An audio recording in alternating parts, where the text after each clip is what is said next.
हाय हाय मर गई।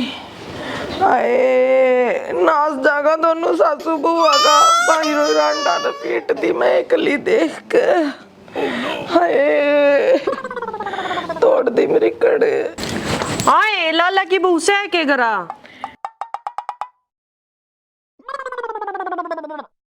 ए आजा सरपंचनी आड़े सू।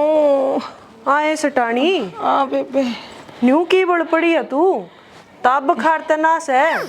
ए ना ए उमंग तू के गुण बिना कथी ना समलाठी ते रखी से।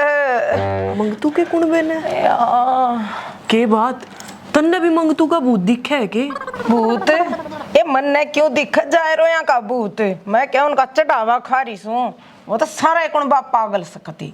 या बात तो सही कैसे मने भी आज बेरा लग गया। क्या का जीजी उस मंगतू के मरण का आज वो मने गाल में फेंटा और मेरे तो पानी मांगा था।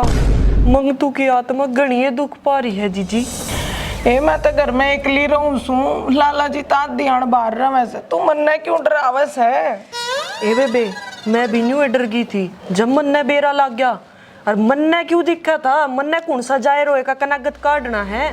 हे कोई काम अधूरा रह रहा हो उन्हें पूरा करना आया हो कदे और मन ने तो जीजी लोग आप सुनी से जो कथी तड़प के मरिया हो ना उसकी आत्मा भटकती अंडा करे।